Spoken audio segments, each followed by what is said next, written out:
This episode of Hero Club is supported by our good friends over at Mage Hand Press. Check them out at magehandpress.com and buy their High Seas supplement for Dungeons & Dragons 5th edition to Shanghai your own group of adventurers.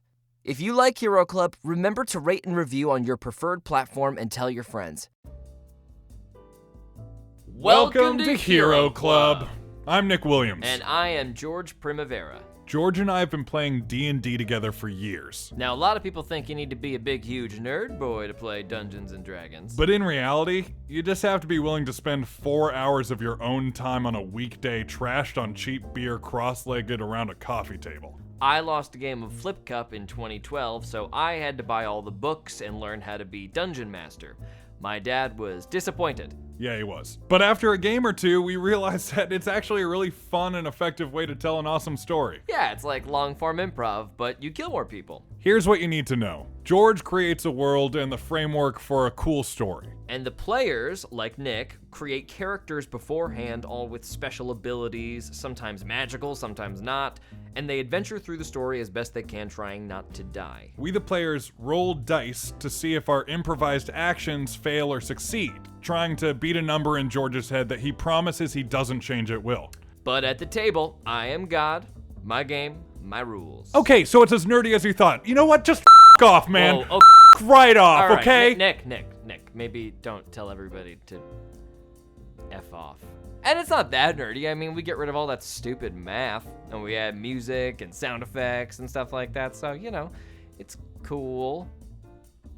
Anyway, these stories do follow a linear plot, so if you want to know what's going on, start at the beginning of any season you like, and have fun with it. Without further ado, welcome to Hero Club! Yeah!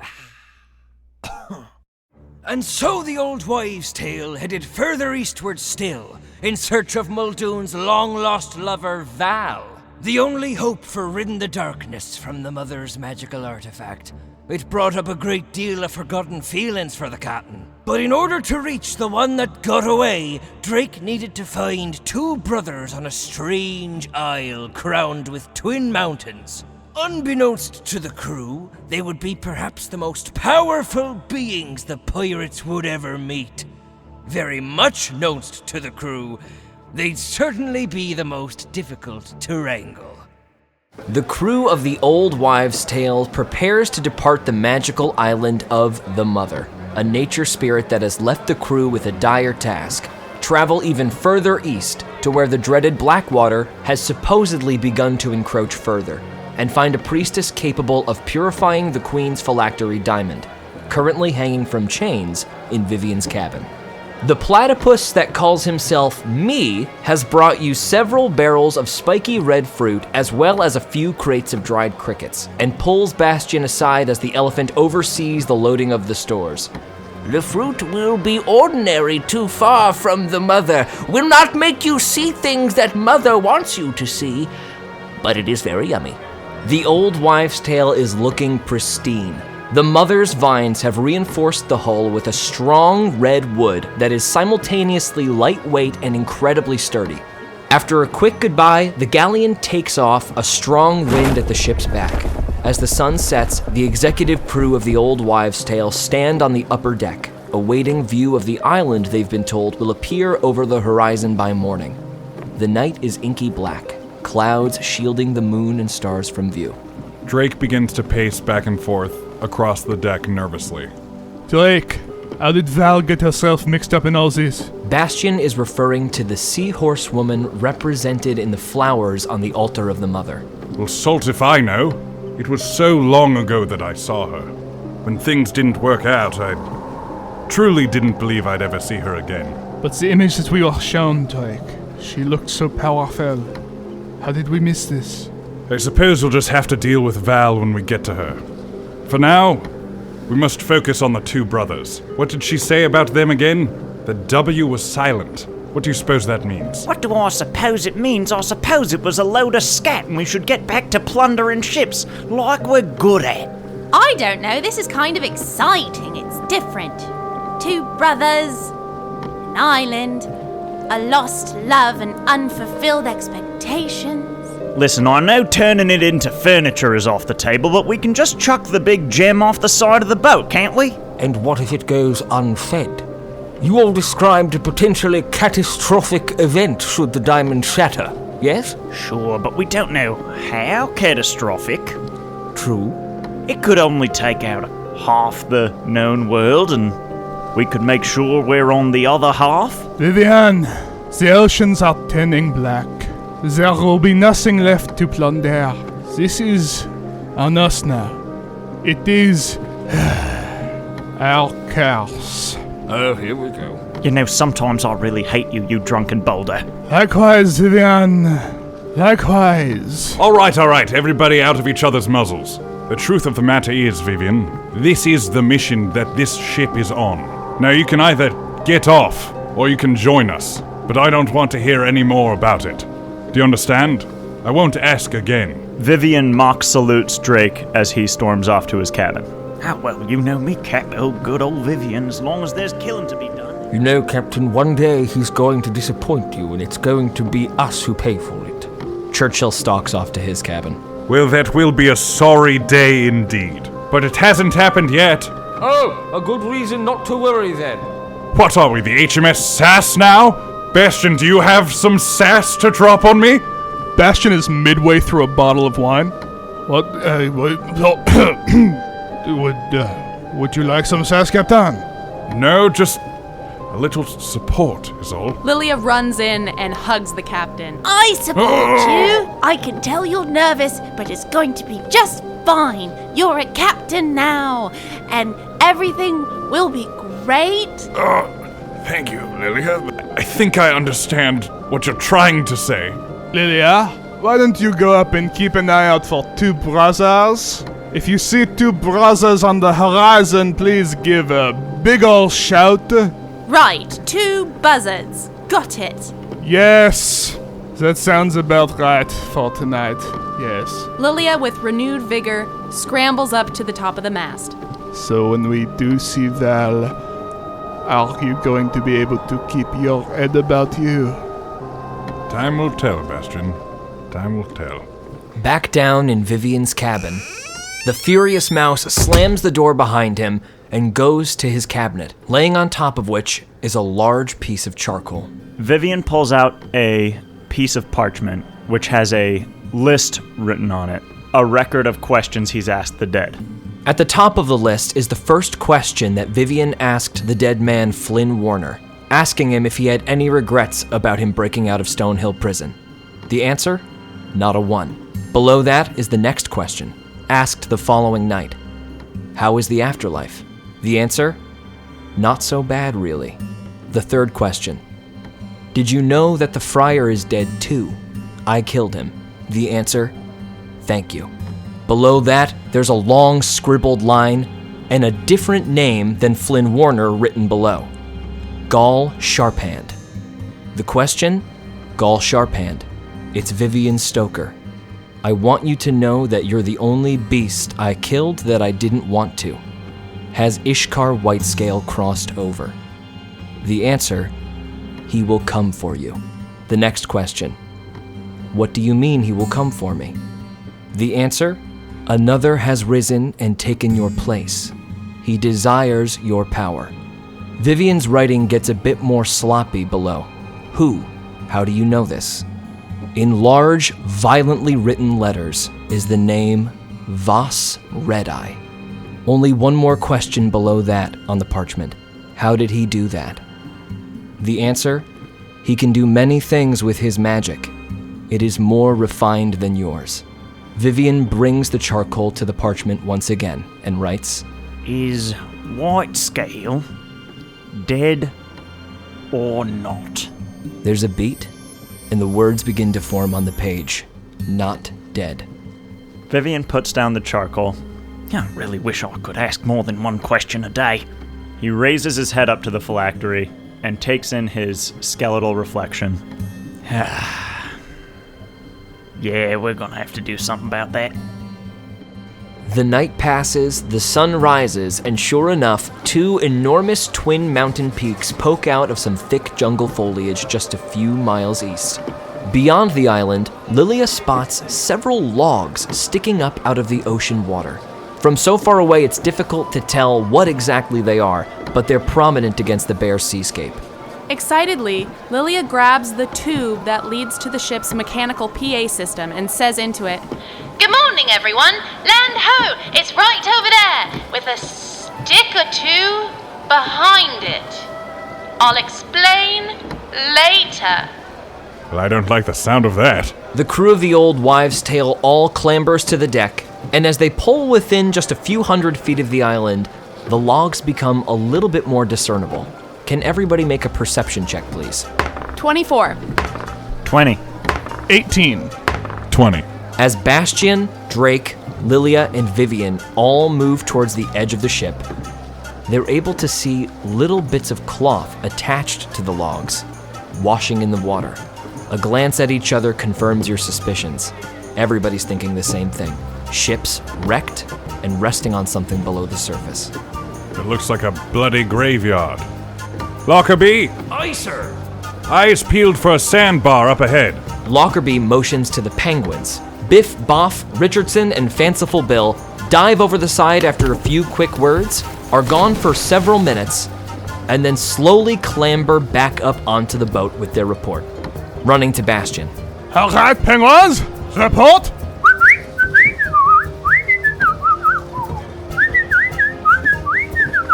All right, crew, the penguin says that there is a coral reef, so there is no going any further east. We can get to the island, but that is as far as we go. Well, seeing as the island is what we're trying to get to, looks like luck smiles on us yet again. Lockerbie to the island. All hands prepare to disembark. The Old Wives' Tale rolls up to the beach. The ship makes anchor, and the crew goes ashore, setting up an outpost-like station on the beach. I suppose you four are going into the woods yet again? It is very possible. There might be some dancing leaves that we have to follow once more. It is also possible that the brothers that we were told about are actually the two mountaintops, and it was more of a metaphorical statement. Who knows at this point? Do you think that you could keep the men in line this time? Or are they going to be drunk again? See, I can be sassy too. Churchill glares at Drake and turns without a word, yelling to the crew to get everything put together a little more quickly. Well, hog, Captain, who pulled your tail? Bastian's right. Those mountains have got to be the brothers. I've had a couple of prophecies thrown my way. It's always metaphorical. Well, then we're in the right place. All right, so we're going? Well, I hate to make the old pooch correct, but looks like we four going into the woods for a little excursion. There are two mountaintops. How are we doing this? One at a time, or two search parties? We'll make for the valley floor, see what we find, and then split up, going up each mountain. Vivian, you're with me. Oh, goody. Dibs on the mountain on the right. Okay. Nailed it. And Lilia goes to give Bastian a high five. Bastian heartily reciprocates. Journeying further into the forest, the party reaches a point where a natural path diverges, and they go their separate ways, each pair heading towards a different mountain. Following Drake and Vivian, the conversation is a little sparse and a little awkward. So, what was it like being dead? Didn't we cover this, Captain? It went black, I came to. Wasn't much fazed by it. Right, yes. Sorry if it's worn territory. There just isn't that much I know about you, Vivian. That's correct. Not a lot to pull from for conversation. That is also true. Good, then we can agree that that is correct. Bastian and Lilia are having a much better time on the trail. Lads and lasses gather round, the recruiters come to town to bid you serve your queen and to be bold. And you'll look a grand old sight, showing the Armada's might in your own new uniforms of black and gold. Black and gold, black and gold, I'll wear these colours on my chest till I grow old. Under an Armada sail, in my duty I'll not fail, 'cause I'm ever proud to wear the black and gold. Well, recruiter, if you please, do allow a boy to ease your worries about what I might be thinking. To wear a black shirt vest and fall in with all the rest. It would have to be the good stuff I was drinking. Black and gold, black and gold. black and gold. Or you have to sell it harder till I'm sold. 'Cause I just don't see the good, don't see why I ever would. So the dumping of a queen in black and gold. I've always liked that one, and you sing it so well. Thank you, Lilia, you flat out. Back to Vivian and Drake, who are now sitting on a log in the middle of the jungle. And it never could have worked because she's a seahorse and I'm a sea otter, and you'd think it would work because I am so partial to the sea, but I can only hold my breath for such a finite amount of time. And sure, we tried it for a time. Didn't work. Lots of pressure, you understand, on a relationship. You know what I'm talking about, don't you, Vivian? Vivian picks his head up out of his paws and turns to Drake. Captain, as you know, I try never to speak with people, but... And now, this whole thing is wrapped up with Val, and I don't know what I'm going to do when I see her. It's been so long, you understand. There's a rustling in the bushes behind Drake and Vivian. Vivian raises one finger to his lips and nods, but says to Drake, "You were saying about Cal?" Drake nods, gets up, and starts to stealthily move as he talks, towards where the noise was, in a flanking position. Vivian puts a hand on his dagger and mirrors Drake's motion on the opposite side of the bushes. Val, actually. She was my first love, and my last, really. The bushes rustle once again, and now you can see exactly where the movement is coming from. Drake, as silently as possible, draws his cutlass. Vivian also draws his dagger, completely silently. Relationships are so hard. Oh, don't I know it. Drake throws up 3 fingers and starts to count down. Vivian nods with each count. It's as if one moment you're in love, and too many things happen, and then 3, get him, kill him, Vivian! Kneeling in the bushes, covered in a camouflage paint, is a seagull. Vivian punches him right away. The seagull takes the punch and then quickly throws up its wings. The seagull has been staked out for hours. He is covered in a thin pile of leaves and has attempted to make war paint, but has drawn something much closer to a mustache on his beak. He has scrawled in the dirt in front of him, "Get caught here," and then X. Wait, don't hurt me! Don't hurt me! Oh my gosh, I was just doing a hunting stakeout! Vivian starts patting the seagull down for items without a word.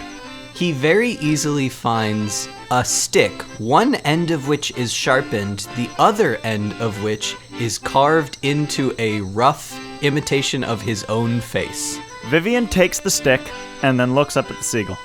Who are you and what are you up to, mate? Back to Bastian and Lilia. Lilia, I know I get made fun of for this on the ship, and I do not want to be beating a dead cockroach about this, but I really do believe that we are cursed. How do you stay so positive? I mean, do you think I am crazy?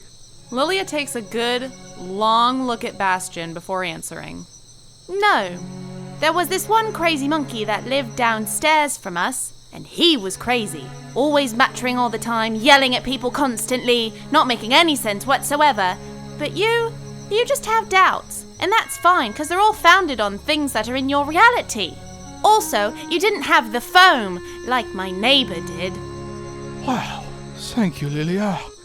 You know, sometimes I think that you are... Bastian is interrupted by a faint tune coming from deep within the jungle. Hunting, sorry. Hunting all day long. Hunting up, hunting down. Where is Silas? Ho, ho, ho. Lilia, are you doing that thing where you throw your voice magically? No. But I bet they're nice. Let's go say hi. No, Lilia! As Lilia pushes through the foliage, she sees a large pelican wearing a fez and goggles around his neck and dragging a cannon through the jungle. There's a clear trench left behind him for the miles that he has clearly been dragging this large weapon. The what? Who are you? Silas? Are you hunting with a cannon? Who's asking? The monkey? Yes. Bastian quickly runs up to the scene. Who are you? A genius. Actually, it's pronounced sidecar. Bastion quickly positions himself between Lilia and Sidecar. Alright, Lilia, stand behind me so we can figure out his true intentions. Why are you carrying a cannon through the jungle? I'm working on a very important act. Follow me. Are you a circus performer? I'm not a circus performer. I like to think of myself as a vaudeville lion. It's funny because I'm a bird. Alright, show us this act, but then we have to get to the top of this mountain. So be quick about it. Oh, I can't do it by myself. I need you to meet somebody. The pelican turns and leads Bastion and Lilia further into the forest. Reluctantly, Bastion follows. Lilia a little more willing to go on the adventure. Dope, dope, dope, dope, hunting song, hunting all day, sing along, dope, dope, dope, dope, hunting song, singing all day, yeah, dope, dope, dope, dope, hunting song. Hunting over there and over done. Back to Vivian, Drake, and the seagull. Blast you, villain! Who are you and whence came you? Okay, my name is Silas Soup, and I was just walking through jungle. And I am not a villain, I'm a vaudevillain. It's funny because I'm a bird. Vivian, his knife still to Silas's throat, plucks a feather out of Silas's cheek. Whoa. And tucks it away. Captain, I know you like to be soft on new people, but come on, you gotta let me kill this bloke. Well, that depends. Mr. Vaudevillain, what do you know about two brothers? I don't know anything about two brothers. I mean, I suppose I could ask my brother, see if he knows anything about two brothers, but I just know one brother. Drake and Vivian exchange glances. Vivian seethes at himself for asking this question before turning to Silas again and asking, does the phrase, the W is silent, mean anything to you? It's only the catchphrase of our whole act. The Soup Brothers. The W is silent. Drake sheathes his cutlass. Well, clearly no trouble here. Vivian sheaths his dagger and headbutts Silas, attempting to knock him out. Nat 20. With a vicious headbutt from Vivian, the seagull drops unconscious to the ground. Whoa, whoa, whoa! I didn't say to knock him out. We were just getting to the good part. The part where I knock him out, yeah. A little bit in the distance, you hear an odd little tune approaching. I don't know where he is quite yet because he's been hiding this whole time. Do do do do do hunting song, do do song, yeah, hunting, yeah, that was my song. Do do do do do hunting song. I forgot. Do do some, yeah, right. You're good. Do do do do do hunting song, yeah, right. Good. Oh yeah, sing along, elephant. Do do do do do hunting song, do. What on earth is that? A pelican wearing a fez and goggles around his neck emerges from the jungle, with Lilia and Bastion, who is now shouldering a massive cannon on his back, in tow. So if the act went right, then I'll find him right. Oh no, Silas, you're dead again! Dead again? Yeah, this happens every once in a while. Oh, we gotta give it a couple of hours now. Lilia looks over at Sidecar and says, "Don't worry, I can fix that," before going over to Silas and gently reviving him. Oh, you got people too. Yeah, and she knows my song. Which song? You know, do do do do do hunting song. Oh, the one that you sing when you hunt me? Drake, sir, we got sidetracked with this bird Sidecar. I wanted to see the act too. I'm sorry, Drake. Who is this? What is going on?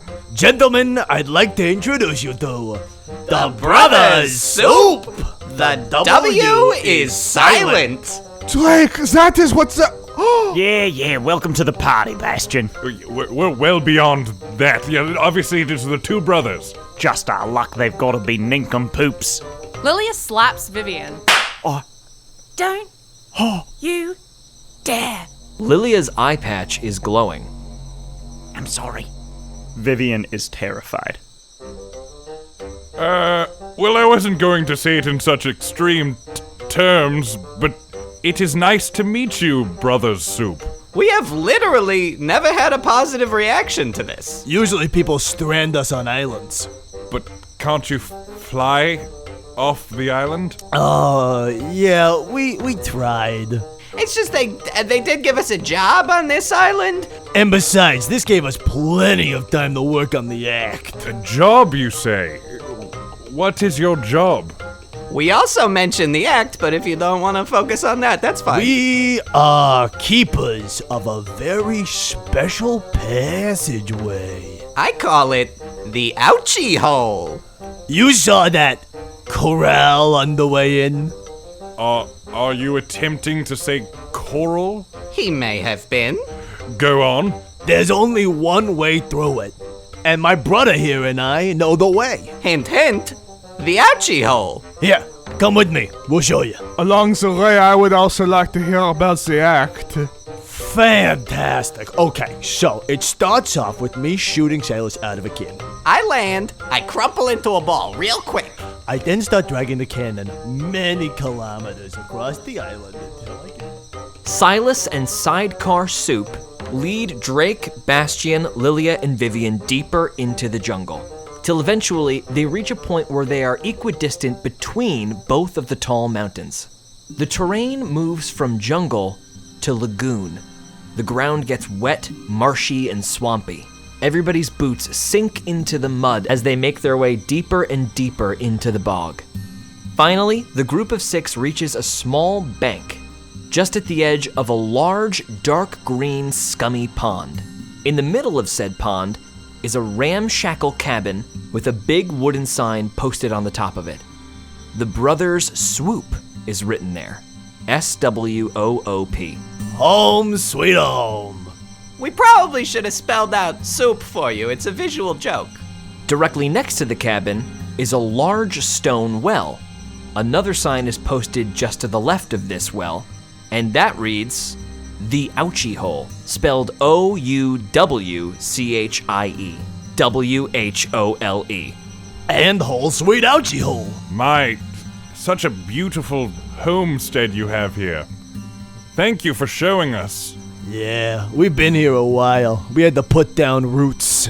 When we got to this island, cats still existed. Do cats exist? We haven't checked. Yes. Oh boy, I thought cats would be gone by now. Drake leans into Bastian. These guys are racist. After wading through the disgusting water, the group makes its way up onto this small patch of land in the middle of the lagoon. Sidecar and Silas immediately go to the cabin, swing open 2 rickety doors, and begin to unload massive metallic suits, all with glass panels in the front. Everybody make an investigation check. 21. 4. 16. 12. Drake, you recognize these to be prototype diving suits, something that only Guilford has been experimenting with. I remember seeing these from my time with the Gillish people. The diving suits, correct? Got it in one. It took me 200 to 300 times going in there to figure out what those were for. Wait, so you just went in without the diving suits? There's a reason it's called the ouchie hole. Anyway, y'all brought your own? Does it look like we brought our own large diving suits? I don't know, the elephant dragged the cannon. Yeah, why were you doing that, Bastian? Yeah, why were you doing that, Bastian? That was your cannon, Sidecar. And these are your diving suits. Opening another panel in the wall, Sidecar reveals 4 extra diving suits. Wow, the pageantry is amazing. It's all part of the act. Baby! I have to say, I am impressed. Again, we have literally never gotten a positive response. Marooned again and again. So, is it just you 2 living here? Or are there, like, other birds? Like lady birds, I don't. I have been known to put on one of those fruit hats and do a little dance, but no, there's no ladies. Drake, upon inspecting the diving suits, you realize that there's nothing in the cabin or around the cabin to hook them up to any kind of oxygen tank, or anything of the like. So, the ones I'm familiar with, they had a sort of hose that attached to the helmet that would go up to the surface to pump air down into the suit. Is that not how these work? Oh, well, so it is how these work, but Jeffrey's borrowing the hose. Who on earth could Jeffrey possibly be? Oh, you gotta meet him. What a guy. Just a real class act. Speaking of which, if we can get him in this act. It is my greatest wish to get Jeffrey into this act. I've been asking, but he does not seem receptive. Same! Well, take us to this, Jeffrey, and we'll retrieve the hoses with you. Oh, no. It's just one big magic hose. This pretty seahorse lady gave it to us. She did not stay for rehearsal, though. Yeah, she said she had to go down to that black water to study it or something. Anyway, they're down the ouchie hole.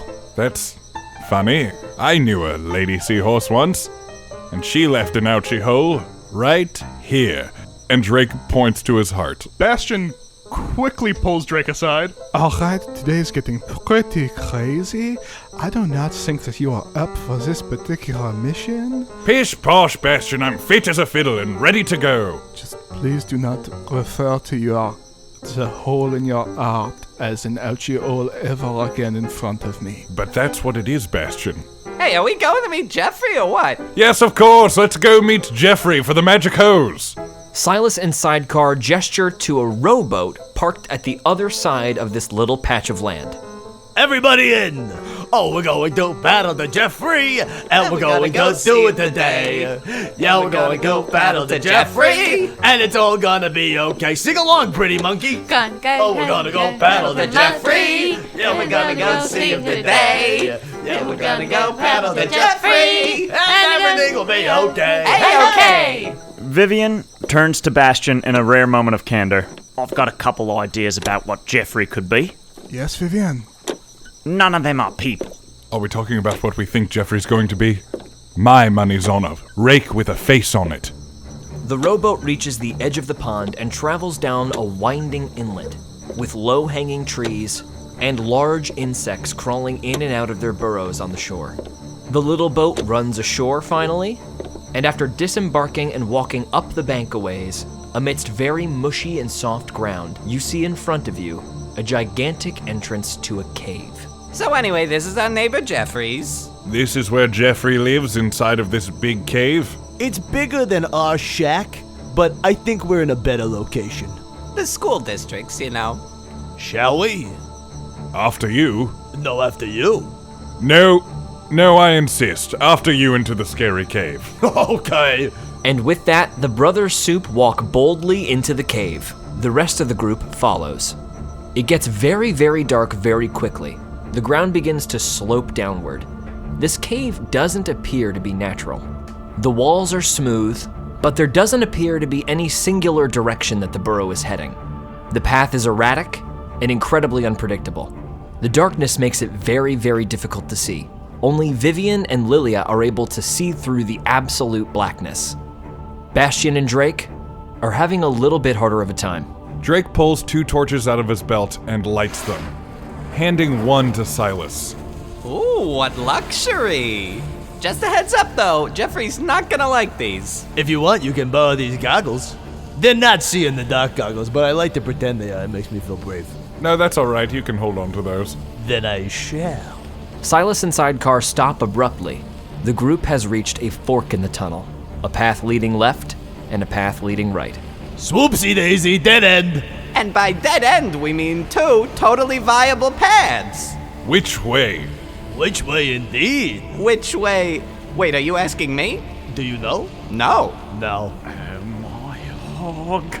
Wait, neither of you know which way? Jeffrey likes to change things around. He's big on interior decorating. So, he doesn't like torches, switches up his locations at all times, lives in a deep, dark cave. Yeah, he's a real class act. Well, I guess we should split up.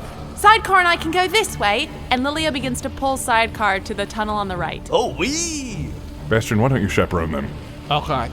Yes, Lilia, very good idea. This is how we met them in the first place. This must be what we have to do next. Lilia glares at Bastion. But I'll follow from far behind you and not say a single word. Weird. Alright, the 3 of us will take the left tunnel. Oh, I was hoping I'd get picked. You 3 will go down the right. Torches. Please do not interrupt me when I'm saying the plan. I am the captain. I know we're not on the ship, so technically hierarchy does not apply, but I am the captain. Hey, look at me. What? I am the captain now. Do you understand? I am the captain. Okay? Here's one of the torches. Yeah. The three of us will take the left tunnel. Lilia, if you find Jeffrey, send us a message. And if we find him first, I'll fire off my pistol. Understood? Oh, he won't like that. Also, I didn't understand, but whatever. All right, break. The two groups diverge. Vivian reaches out to Drake's mind telepathically. Great idea splitting them up, Captain. Should we be ready for them to double-cross us, or to double-cross them? What? No. There were just two tunnels. What are you talking about? You can't possibly be telling me that you trust these two featherbags. It's not exactly a matter of trust, Vivian. I just think they're too stupid to double-cross us. You guys are making some intense eye contact. Drake, Vivian, and Silas keep walking down the left tunnel for what seems like around 10 minutes. Can you all make a nature check, please? 22. 10. Drake, as you look around this cave and start inspecting the walls a little bit more, you start to see scrapes on the entirety of the ceiling and walls. At your feet, in the dirt, lots of scuttle marks. So, how long exactly have you known this Jeffrey? Oh, well, see, I'm not great with time anymore, but, I would say somewhere between 6 weeks and 500 years. Got it. And he is your friend, right? He's my friend among others. I don't assume his entire social sphere. My point is that he's not your enemy, right? He is friendly to you. Sure, we're friends now, but I'm hoping we could become performing associates. You see, I'm a vaudeville sea lion. Wait. Bastion, Lilia, and Sidecar, traveling down the right tunnel, will all make a perception check. 21. 21. There's a faint squishing noise. A couple seconds of silence, and turning around in a circle, trying to discern where the noise is coming from, leads all of your gazes up where large, bulbous, gray and blue eggs swing from the ceiling. One of these sacs begins to rustle as if disturbed from within, the wet squishing noise getting more intense. I was wondering where he put those. The sack bursts open, drenching Bastion, Lilia, and Sidecar in a wet green ooze, and flopping onto the floor is what looks like a blue centipede at least 10 feet long. Its massive bug eyes begin to look around the cavern as its multitude of legs begin to wriggle. It finds its footing, looks over at the group of you, and opens up its quadrisected mouth and shrieks. Really should have put out this torch by now. The beast lunges. Bastion attempts to poke its eyes out with his staff. 28, 19, 24, key point flurry of blows, 24. 4 hits. 35 points of damage. The monster reels as Bastion slams it over and over again, and eventually winds up on its back, wriggling. What did you lead us into? The creature is stunned, but still twitching. Lilia eyes Sidecar, lifts up her hand and says, "This is part of my act," as she casts a cloud of daggers around the centipede. The air immediately fills with spinning magical daggers in a cube about 5 feet on each side. They tear into the monster, ripping through the creature's unhardened exoskeleton, still fresh from the egg. For 12 damage. The creature shrieks and attempts to move, but still appears stunned. Boy, what are you doing for the next 6 weeks to 500 years? Sidecar then removes his fez, under which has been a canister of kerosene, pours it into his mouth, and spits at the torch as he does so, exclaiming, "Look what I can do!" 17. Sidecar spits a fireball that engulfs the creature, which only increases the volume of its screeching. The multi-legged creature takes 16 fire damage. I did a thing. Yes, you did. The insect begins to wiggle, trying to right itself, but still appears unable to find its footing. Bastion continues to wail on the creature. 23, 26, 26, key point flurry of blows, 16. 4 hits. 34 points of damage. Describe it. Bastion, with pure adrenaline coursing through his veins, no pomp and circumstance, just grinds this creature into the dirt.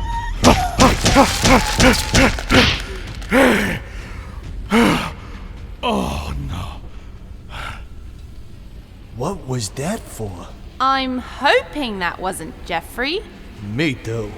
You don't know? I mean, he looked like Jeffrey. I just want to be clear. I was only spitting fire to show off. I didn't want to kill that guy. Lilia, send a message to Drake. Tell him to check the ceilings. Back in the other tunnel. So what do you think I should do? I mean, I've always said if you love her, go to her. There's always going to be circumstances in the way, and... Oh, half a mo. Getting a message from Lilia. Hi, Captain. It's me, Lilia. Not Vivian, Lilia. Check the ceilings. We ran into some egg things. Me, Bastion, and the handsome pelican had to fight one of them. Copy that. Are you okay? We're fine. We had to kill one of them, though. The little egg hatchlings.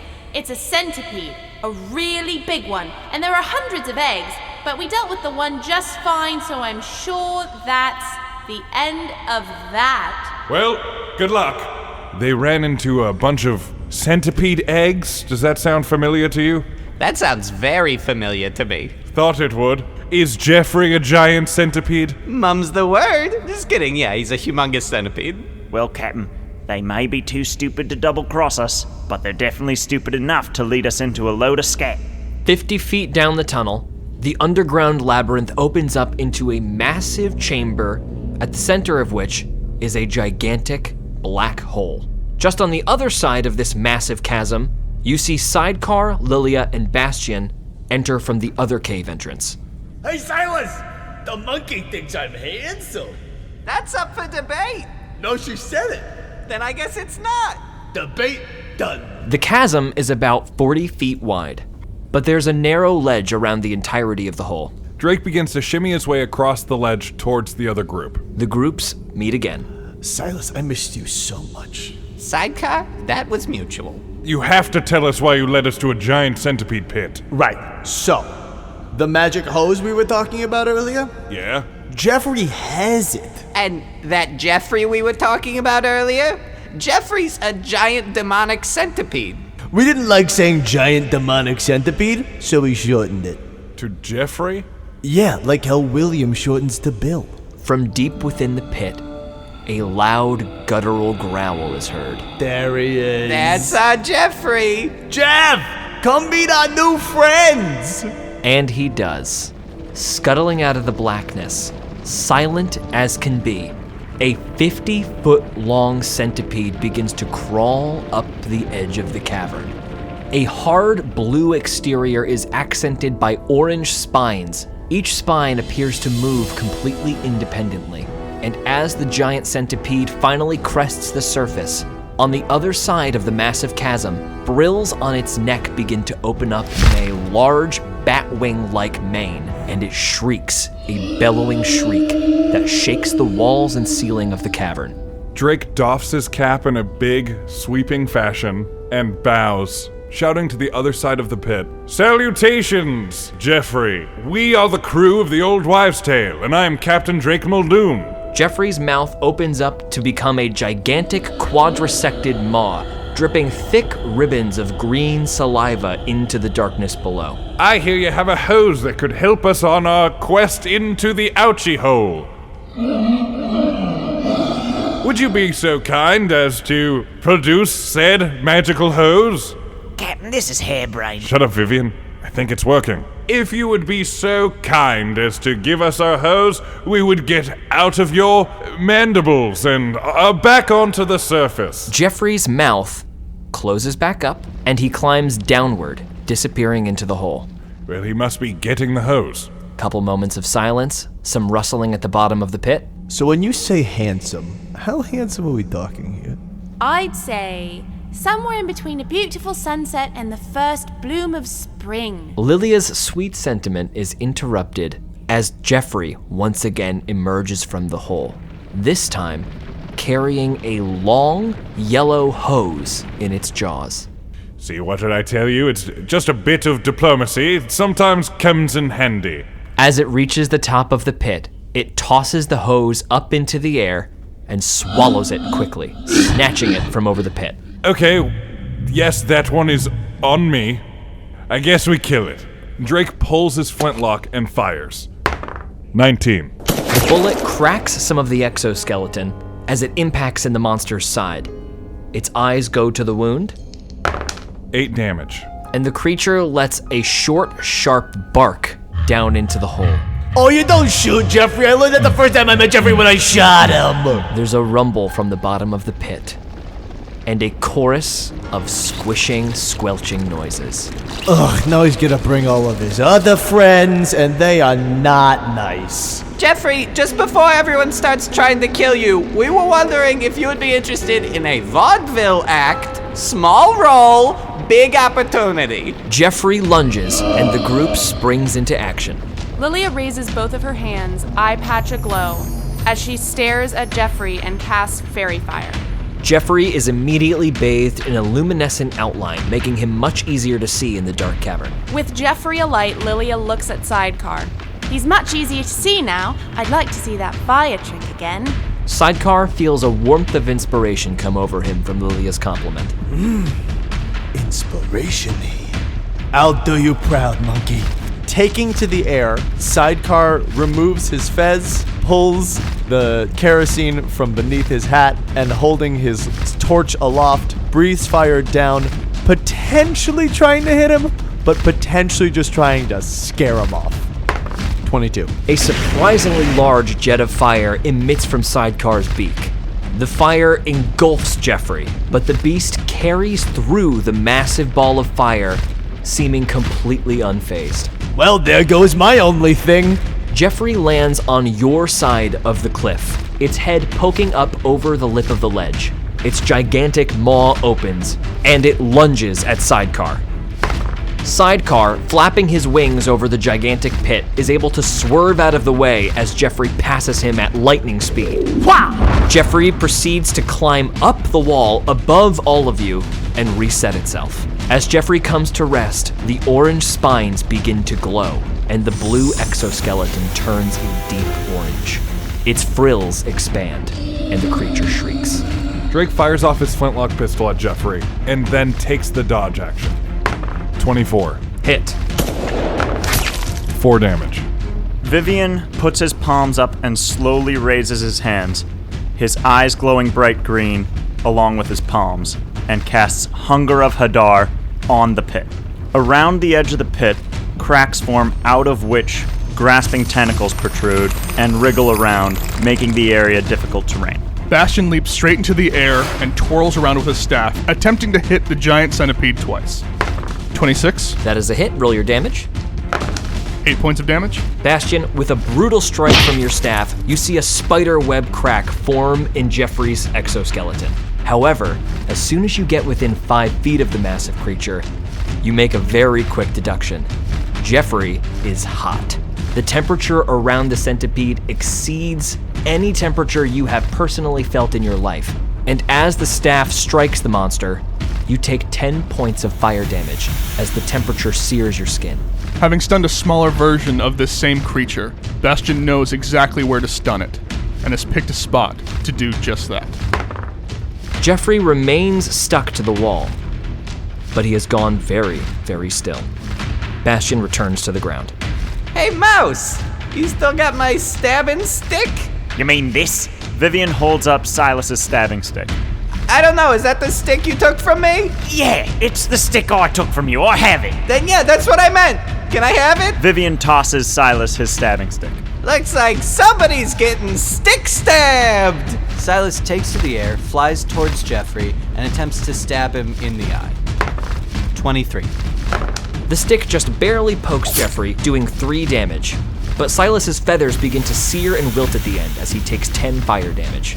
Lilia stares up at Jeffrey, slowly realizing the damage it's doing to each of her friends that gets close. Clasps her hands together and casts Thunder Wave. Jeffrey's body shakes, and the legs become detached from the wall as it falls to the ground. For 24 damage. Jeffrey crashes into the ledge, taking 29 total damage. The monster barely clings to the edge of the ledge, but still appears very disoriented and having a difficult time moving its ligaments. Reaching deep into his pelican cheeks, Sidecar removes iron pellets and loads them into each eye hole of the goggles that he takes from around his neck. Guys, this better work because this is going real bad. He loads the goggles and fires at 14. The pellets go wide. That did not work. Jeffrey begins to twitch, seemingly trying to regain feeling in its legs, but still, like the hatchling from earlier, is unable to move. However, small versions of Jeffrey have started to crawl up the rock, but Vivian's tentacles wrap themselves around the small monsters, making it much more difficult for them to ascend, several falling back down into the pit. With Jeffrey now within reach, Drake unsheathes his cutlass and charges at Jeffrey, taking a massive swing. Drake's fur burns as he brings the cutlass down, taking 10 points of fire damage. 15. Drake has unfortunately picked a very tough piece of the exoskeleton and is unable to pierce through. Drake moves backwards, taking a defensive stance, reeling from the heat. Vivian charges up both his hands and throws 2 Eldritch Blasts at the monster. 22. Nat 20. A total of 29 damage, and Vivian takes the dodge action. 2 big chunks of Jeffrey's exoskeleton go flying as the Eldritch Blasts impact. Bastion braces himself, runs up, and unloads on Jeffrey. With each strike, Bastion attempts to keep the creature stunned. Nat 20. 14 damage. Bastion's fist sears as he connects with the beast's face. 17. Hit. 9 damage. The skin on Bastion's knuckles begins to bubble from severe burns. 20. Another hit. 13 damage. Much of the skin on Bastion's fist has been horrifically burned, but with a disgusting belch, Jeffrey's segments begin to roil up and down, and suddenly, a thick, rubber-ish hose is ejected from the creature's maw. Bastion, make a dex saving throw. 22. The hose lands directly in Bastion's arms. I've got it. Can we just go? Go, go, go! Bastion dashes away. Bastion moves like the wind and leaves everyone in the dust. Bastion disappears down the tunnel with no eggs. Jeffrey, okay, now that we're through the whole hose business, I feel that you did not give proper consideration to the offer of the Vaudeville Act. Now, we've been working on this for somewhere between 6 weeks and 500 years. Jeffrey attempts to snap at Silas, but in his weakened state is unable to. Pitch it with the animal pun in it. Oh, so I'm a lion, and you're vaudeville. Nailed it. Anyone else say we hightail it out of here as fast as possible? Lilia turns to look at both Drake and Vivian, but with the shock notices that Vivian is already gone. And the tentacles are retracting back into the rock. That's a good cue. Sidecar, are you coming? Please say yes. Monkey, it's been a dish, but this act needs me more than you do. Jeffrey, I got another pitch for you. What if you're the finale? Lilia, not taking the time to process this now, books it out of the cavern. Sidecar watches her go, forlorn, then turns towards the giant monster and flies at it, saying, Picture you, resplendent in light. Jeffrey's segments begin to roil again, and he vomits out a goo-covered skeleton. Sidecar removes the kerosene from his hat once again and throws it into Jeffrey's mouth. You're just like the rest of them, Jeff. I thought you were the best of us. As Jeffrey swallows the kerosene, blasts of fire start emitting out of his spines, and he shrieks, suddenly very unstunned. Oh, I quite literally added fuel to the fire. Jeffrey's quadrisected mouth opens, and he lunges at Sidecar. Sidecar takes 36 damage as the jaws close down on him. Jeffrey, I think this is a misunderstanding. Drake is sprinting as fast as he can out of there, not paying any of the chaos a second mind. Bastion is leagues ahead and is almost out of the tunnel by now. Sidecar, it's beautiful. He's doing the act. He's finally doing the act. Silas flies gleefully into Jeffrey's burning jaws. Wait, brother! Sidecar is able to stretch all 4 jaw segments of this monstrous creature and avoid a dive-bombing Silas as Silas jets into the creature's esophagus. That was beautiful. That got so hot. And with that, Silas is sucked deeper into Jeffrey's belly. Satisfied that the act has been completed, Sidecar turns back to the tunnel and calls after Lilia, I'm coming, monkey baby! and starts to fly out of the tunnel. Jeffrey shrieks and gives chase. Outside the tunnel, the pirates have reconvened in the daylight. Bastion, gesturing to them, already pushing the longboat into the water. Go, go, go! The longboat pushes out slowly into the pond, just as Sidecar is starting to emerge from the cavern, a very angry, burning Jeffrey in tow. Jeffrey desperately lunges for Sidecar one more time before he exits the cavern. Monkey! By a millimeter, Sidecar exits the tunnel before Jeffrey can close his mandibles around him. And at the edge of the tunnel, Jeffrey skids to a stop and immediately heads back in. You see at least 15 or 16 babies stumble out into the light, and as soon as the sun hits, they immediately retreat back into the darkness. Jeffrey lets out one last long bellow, coughs, and a pointed stick falls into the dirt outside the cave. A seagull's head crudely carved into the hilt. Sidecar lands in the boat. Oh, part of the act.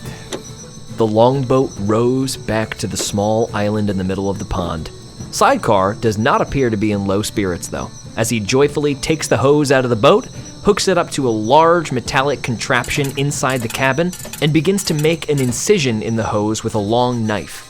As the hose splits, it begins to reform all on its own, creating 4 separate hoses that attach to 4 heavy diving suits.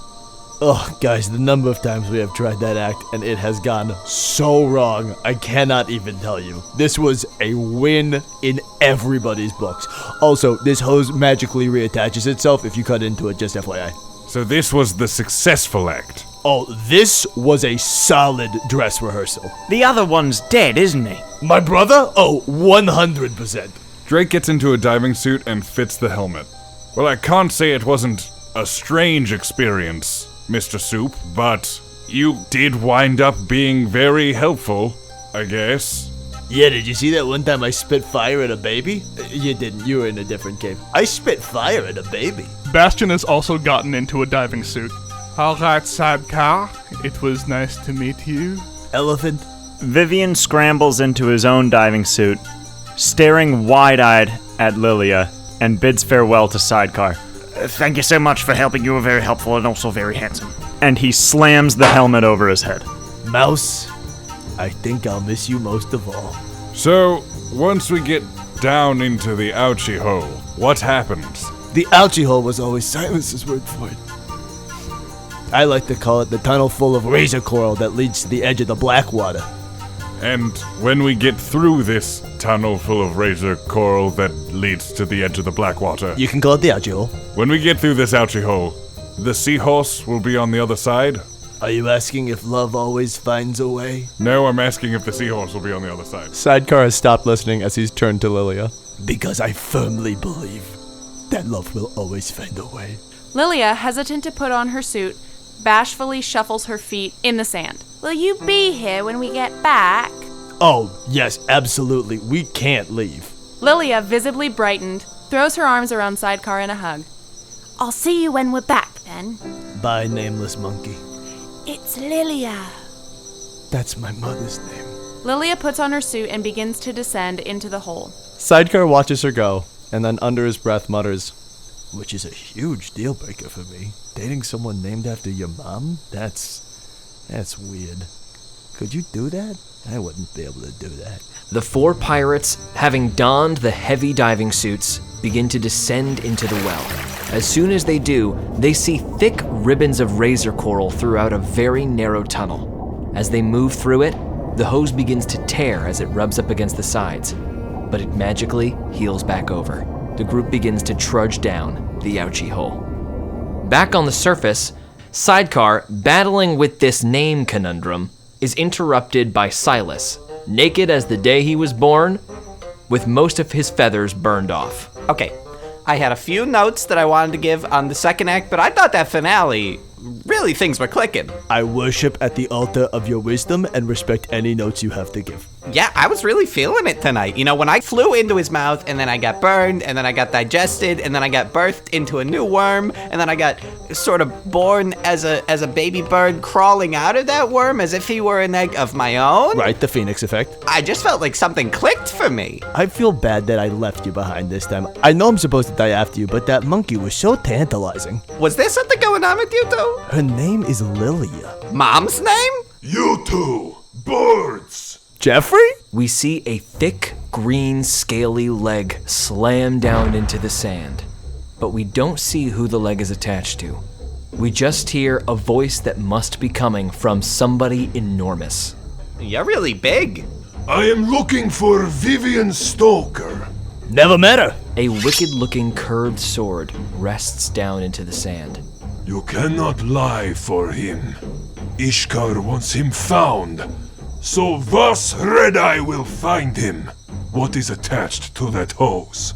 Well, actually, 4 things are attached to the hose. There's the monkey. Lilia. Lily. Oh, right, Mom's name. Then there's the elephant. And then there's the otter. What was his name? Captain the otter. And then there was a mouse. Oh, yeah. I liked that mouse. This mouse.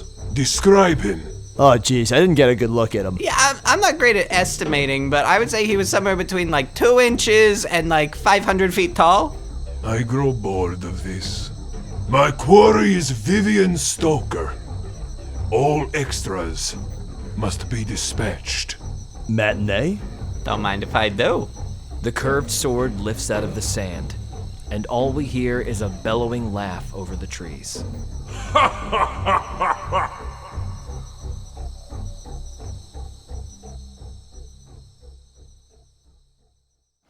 I set upon the ship at dawn, I wouldn't dare be late. Abilities were checked to see if I could pull my weight. For my first meal, a lemon peel, the best I ever ate. The grand old ship began the trip, our fortune we were making. Silver, copper, platinum, gold, I seek the things that can't be sold. This has been a Hero Club production, produced by Nick Williams and George Primavera, with associate producers Marty Abby Schneider and Dylan McCullum. Voice acting by George Primavera, Nick Williams, Hannah Fagerbaki, Dylan McCullum, Marty Abby Schneider, Gabe Greenspan, and Ryan Bowers. Theme song by Matthew McCullum and performed by Hannah Fagerbaki. Special thanks to Kevin McLeod and Ben Doyle for their incredible music, Mage Hand Press for their genius D&D 5th edition homebrew, and Marty Abby Schneider for his amazing artwork. Thanks for listening, and welcome to the club. The rigging line is glistening with dew. I'll count me blessed if I ne'er rest till this world I subdue. In every cove's a treasure trove. It's all for the taking. Silver, copper, platinum, gold. I seek the things that can't be sold. I seek the things that can't be sold. I call it the ouchie hole. Yeah. Oh my god. Oh, write the time down. You can't know how right that description is. I call it the ouchie hole. Oh my god.